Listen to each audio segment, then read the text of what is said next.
Alright, these are a pair of shoes I'm sure you've seen before. I don't know if you've ever seen them before, but they're called Doc Martens. And they might be a little bit expensive, but they're actually kind of cool. I don't know if you've ever, like in Paris, you see them all over the place. I'm in a business school right now. I'd say like 1 out of 15 people always wear them. And so docs are actually, like they're in many cases like, you know, they're worn as like a symbol of self-expression and stuff. Like, even though they're very popular nowadays, that you can still kind of tell who the person is by wearing them. Like, you know, they're wearing like the red docs with the, like yellow laces, and they're walking down Paris with like a leather jacket. You kind of get a gist of them, you know? And so they're a cool brand to like try to say like and signify, you know, I'm part of that. So yeah, and what's funny about Doc Martens is that they have a funny history. They didn't start off as like, you know, a fashion shoe or anything like that. They started in 1945. I have my list right here. It's GPT, thanks ChatGPT. They were made by a doctor called Dr. Klaus Martens. So there you go, Doc Martens. And he was a German army doctor that had a bad foot, and so he was like, man, all these shoes, they're so uncomfortable, I have to make my own. And so he crafted his own pair of shoes. They were air cushions, so it was like discarded rubber. There was tons of rubber and metal and stuff from the war, so he just had some and he tried making some. And it was way more comfortable and etc. And so he started, you know, manufacturing them. And so the docs, the rights were acquired by another company. I think they were called like the Griggs family or something. And so, well, thanks to them, they kind of brought them to England. They manufactured them in England, and then they added a lot of different details that made them way more iconic. You know, like the yellow lining and then the big soles and stuff. And so obviously, you know, 1960s England, you gotta paint the picture. Obviously, it was an era where there's lots of subcultures, punk and stuff. And so they kind of took all of these shoes, and that's kind of how they got into public perception. And so Doc Martens shoes are extremely distinguishable. Like, you can recognize them from really far away, and it's usually thanks to like 2 very simple things. One is the very notable yellow lining, and you know, in some shoes and certain models they changed it, but still it's always there. It's like the stitching along the sole and the leather. They also have they try to have really high leather. Obviously lately quality went down, we don't talk about that. And the other thing is that usually their looks are very utilitarian. Obviously we're gonna look later, they're not all very utilitarian, but when you see them you look like, yeah, I can walk in snow, I can walk in like rain and stuff. They're boots that actually last a very long time. I've had mine for like 3 years, they look brand new, nothing's ever happened to them. I know my girlfriend, she's got like 6 pairs from like since she was 15, they're still all perfect quality. So the first iconic designs from Doc Martens is actually the 1460. And do you wanna know why it's called that way? Because it was launched on the 1st of April 1960. Very original naming.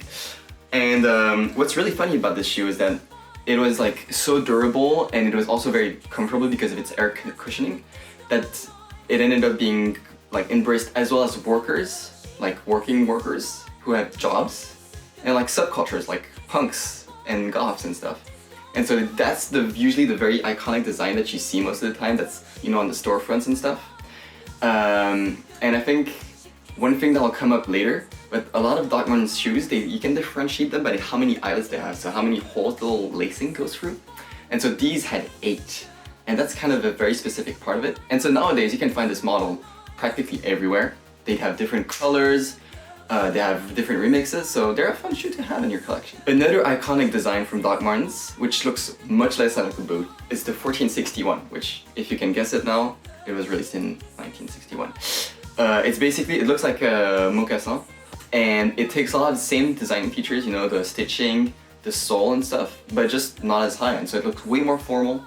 And I think, you know, maybe 30 years ago you wouldn't have been able to wear that to a work party, but I think nowadays it's pretty well, especially with all the startup culture and stuff, which are way more embracing of each person's individual identity, because, you know, that's good for productivity. One of my favorite designs from Doc Martens is actually the Jaden boot, which is a modified version of the 1460, and it looks something like this. It has a way bigger sole. I think it's much nicer on this side. There's a much bigger sole, as you can see, which is much edgier. It looks way cooler. I like it a lot. It's also protects you from the weather more because you don't have to walk in puddles. And it has also way more eyelets, and so it looks way more busy, and it's just very pleasing to look at. I like this shoe a lot. Juste, en fait, je vais pas parler, je vais faire un cut nul et tu me le dis. Okay. It's a shoe that I like. Another great boot design that came from Doc Martens is actually from a collab with Rick Owens. So I don't know if you guys know who Rick Owens is, but it's like a mix of like brutalism, and it's very individualistic, and it's very avant-garde, I guess you could say. And so Rick Owens and his collabs, when he made multiple collabs with them, or multiple pieces at least, and a lot of them are very unique. The first one that you see on screen, I don't know where I'm gonna put it, is actually just the classic 1460 that we saw in another video, but it's actually remodeled, so it has a really longer tongue, which looks actually really cool. It also has these very bold, thick laces that are crisscrossed in a certain way that gives the boot a really unique and iconic style. It looks extremely sharp, extremely edgy, but it's also very structured, and it's like a really nice mix between the newer designer high end of Rick Owens and the 1460 boot, which is the original, which is the one that's from 1960. It's a really cool homage, and I like it a lot. But of course, as I said, that's not the only boot that came out of this collab. There's, for example, this other boot right here, which just looks amazing. The way that the laces look and complement the newer original design. I think it's a Jaden. Let me check that. Yeah, so that's a Jaden sole with a longer tongue too. The crisscross design with a little pentagram, and has these little like hooks that hold the laces together. It just looks so nice. I love it a lot. On the topic of collaborations, Marc Jacobs also did a collab with Doc Martens to celebrate his 25th, or its 25th birthday. I think it was for the house's 25th birthday. Anyway, where they reinterpreted some of the old boots designs. And so the one I have right over my head is part of the collab.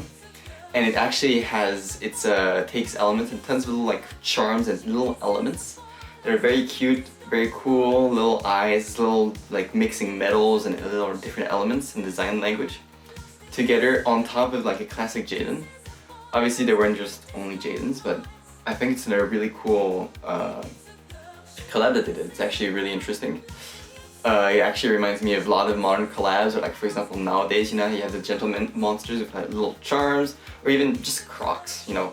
It just plays on that little customization and make it your own language. That is really cool. I like that a lot. On the topic of collabs, we also got the Slam Jam collab. So for those who don't know, Slam Jam is like it's Italian house.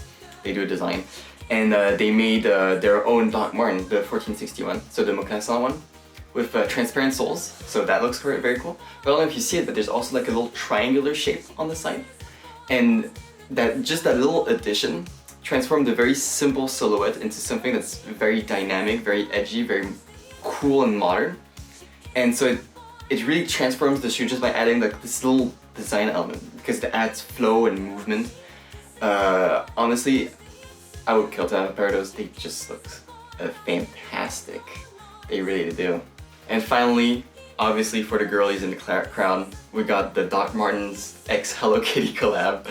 Now those shoes, you might think that they look a little basic, but they're actually very cute. I really like the new laces they added in, like the little red. It adds that little extra, it adds that little oomph that's really nice. You know, it makes them stand out.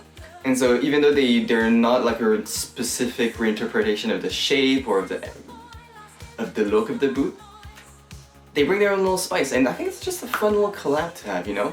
I know that, like, for example, Bershka, they made a Hello Kitty shoe, and I've seen that shoe everywhere, even though, you know, it's Bershka. And so yeah, it's a very cool collab, very cute design. Honestly, I think we just need more Hello Kitty collabs. If you're in the market for alternatives to like Doc Martens and such, there's no better start to look than Solovair. So for those who don't know, Solovair are the original, I think, manufacturer. So they were the factory that was behind many of the original designs up until like the 90s or the 2000s. I don't remember the exact date. But they have very similar silhouettes, very similar designs as Doc Martens. Instead of being the classical yellow, it's like a really nice dark green, which is really cool. And even though their silhouettes aren't as special or as intriguing, they make up for it in the quality of their builds.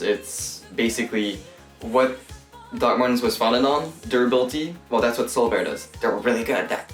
And maybe they're not as good at designs, at least from what I could see or what I could find in my research.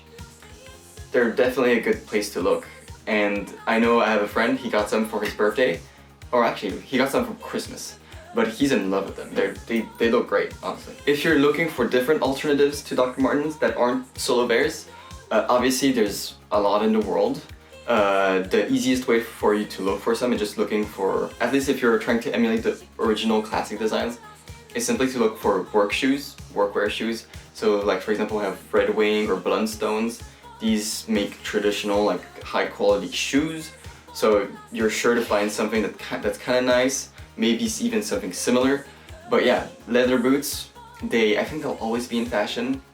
Unless, you know, there's a vegan government uprising somewhere in the world, but I'm not counting on that quite yet. Yeah, leather shoes. They'll always look good, and boots also will always look good. So yeah, if it's a great place, it's a great classic to have in your wardrobe, don't hesitate, give it a look. And don't just stop at Doc Martens, okay? There's lots of great brands and alternatives out there. Love you guys. No.